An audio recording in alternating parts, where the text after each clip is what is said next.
What up, Wheatfield? This is your girl YT here at Tears and Wheat to Rose Show, where you show enough, never know what you gonna get. I am bringing this quick message because I was pulled to this text, The Power of Discipline by Mr. Daniel Walter. And it is on why you keep repeating bad habits. So we figured we'd take a quick little break, as y'all can hear, and jump on in and do a quick little message on this. We got a little 15 we could do. Okay, so Father called me to just run back through the method of changing bad habits. And we were called to number 2, which is right here. It's called The Method. So if y'all can get that in there and see, hopefully you can see, and that's good because I can't see if you can see. So anyway, it says, once you've set a goal, the next step is to come up with a system that will help you develop the habits required to achieve those goals. So anytime that we are being or attempting to become more disciplined, to change a habit, we need to develop a system of practice to help us change the habit. So there are often things that trigger the behavior in the first place, and how you manage those triggers are very important, and to develop a system to thank you, Father, for being here. Develop a system to deal with the trigger. So, say for instance, if you want to stop drinking coffee, first thing in the morning. Say for instance, you get up, your daily routine, your habit is to, say for me, get up, get your bath stuff together, take it down. While the bath or shower is getting ready, you put on the coffee pot or whatever, so that by the time you get out of the shower, coffee's done, you can make a sip, right? Well, if you want to change that, then maybe set up the pot either the night before and set it up with your tea, or make your infused water the night before so that it's ready to go first thing in the morning. Something to change the habit that you have already created. And of course you will have to practice this, daily, and give yourself some grace when you fall short, because trust me, changing a habit is hard. You will fall short, okay? Unless you are like one of those miraculous people. Yeah, forgiveness is here. Forgiveness for any guilt over not sticking to your method. We try over and over and over again. And the beautiful thing about the Father is that there's forgiveness and grace as we fall short of our goals. So I am changing some personal habits that I do fall short on, and I beat myself up about it and kind of go back and forth and back and forth and back and forth. But I am learning to give myself grace and to get back on the bandwagon when I fall short. So say for instance, again, if my intention is to have tea or water in the morning and drink more water, creation is in the reverse. So maybe, I need to work harder at creating better habits to break the old habits. Some sort of regimen, something that I do when I go to set the coffee pot, right? It's like, oh, wait, stop and think. That could be the first one. Like, remind myself of the vision of the goal. Creating those good habits and creating space for me to remember that I'm on a process of creating a better habit. For what else am I feeling, Father? Because I feel the energy, and it feels like anxiety over the need to change. We were talking about abundance earlier today and creating it, and impartiality, balancing yourself out and becoming unbiased, I think, even in how you approach you.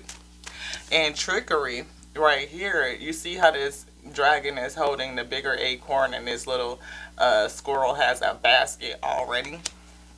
somebody holding something over you. And I feel like that's the temptation, like to get you to come away from what you know is solid, what you already have with you, to lean into something else for something greater, something bigger, you know what I mean?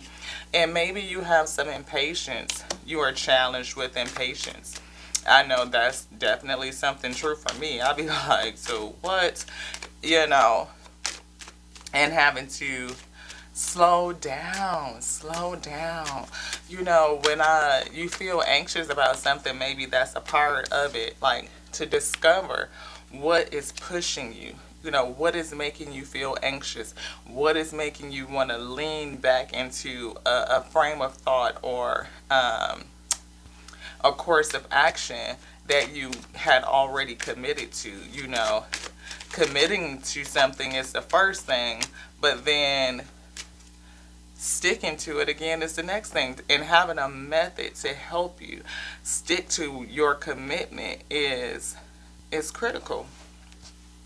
And there's some wisdom in that, the wisdom of discovery to really dig into and find the why. Yeah.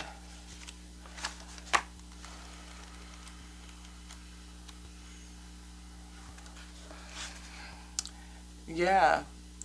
Father pulled us here to the yo-yo effect. And I feel like that's that up and down, up and down, up and down, back and forth kind of thing. Like you get going on it and then you get falling back into that habit. And then you get going again and then you fall back into a habit. When all of your energy is focused on reaching a particular goal, what do you have left to motivate you once you've achieved it? This is one of the reasons why people go back to old habits once they hit their target. This is referred to as the yo-yo effect. Clinical psychologist from Yale University, Kelly Brownell, coined the term during his speech on obesity. He found that people who have gone on diets quickly put the weight back on once they've achieved their weight loss goal, because they go back to their old eating habits instead of developing a system that will help maintain their desired weight. The same principle applies with goal setting in general. Thank you, Father, for bringing me to this. Thank you, thank you, thank you. The main aim of setting a goal is to win the game. We're looking at long-term gains, beloved, the up that never comes down. We want to create something that is long-lasting, that longevity, that legacy. Yes. So the same principle applies to goal setting in general. The main aim of setting the goal is to win the game, whereas the main aim of building a system is to keep playing the game. Life isn't about making single accomplishments. No, we just said legacy, right? Single accomplishments, but it's more about continuous improvement. Ultimately, it's your dedication to the process that will determine the extent of your progress. Yes. And look, came right back. Look what's on the next page. We were right back to the method, and then it jumped down here. I noticed my eye got pulled here to the who are you. And it says, the way you see yourself determines your result, because who you are is rooted in what you believe. Now that's beautiful, because we talked this morning about and the secret on the abundance, right? If you believe you can afford it, then you can afford it, right? So if I your girl, like I like pretty things, and some of the pretty things I like cost a pretty coin. And I think, if you make pretty stuff, then you should be able to charge a pretty coin for your production. So if I see pretty stuff that I like, then I say I can afford it, and I just keep saying it and saying it, and then I afford it, and then I get it, and I put myself in my position, and I have to have habits in place to allow me to afford the pretty things that I like. So we may not necessarily, you know, do X, Y, and Z, but that's because I want to do A. And then I'm going to put in something in place so I can have B. And then I'm going to put something in place so I can have C. Because, see, we building a legacy of the ability to experience the lushness and fabulousness of of creation. Like, creation is here to experience creation, is it not? So whatever it is that you want to achieve, that you want to call in, you have to be it. You have to believe it. So if I am struggling to put down my coffee, I have to see myself always as being a tea drinker. You know, I have to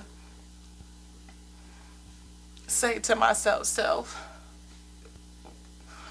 we drink tea, and see myself drinking tea. Like, I have already pictured this cute little tea set. It's got all these black girl affirmations on it, and it's beautiful. And I can see us on our lives. Ooh, y'all, go on live and have a little tea party. I mean, there's plenty of people talking about spilling the tea and talking about tea. Let's talk tea talk and all this type of stuff. But, you know, you could drink tea and do it in a whole different way, and people will still sit down and engage because you are the niche. And if you believe it, then you will be it, because you are what you believe. But at the end of the day, you have to have a system, a method of becoming, and to remain committed to what you envision you are. That picture that you are, that you see in your mind, the abundance that you see, that you hold, you can feel in your spirit space, there is a practice to becoming. We say, I am, I am, I am, I am, and I am as I think, I am as I feel, I am as I heal, you know, and to heal those places where those triggers come from, and to develop the habits that support the healing will definitely support us on how we become. So we just had to jump in and give this quick little message, because this energy has definitely been on us all day. And we had to discern it and unpack it and wrap it up, unpack it basically so that we can serve it up, Ashe. So hopefully you got something out of it. Hopefully it resonated with some of you, because it's definitely a self-edification onto self, a reminder. Grace, as you go through your becoming process, keep your vision in mind. And every time something comes up against that, your own tear, going back to old habits, and we fall down, but we get up. For a saint is just a sinner who fell down and got up, right? And the Father is with us along the way. There's grace and there's mercy every time you wake up on each new day.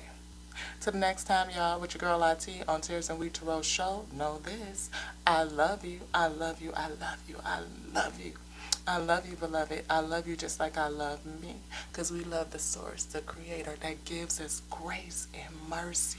Yes, knows us through and through by his infinite intelligence, the word that is written on you, and keeps us, binds us, connects us with that beautiful force of life that runs through you. Until the next now, we'll call this an Ashe.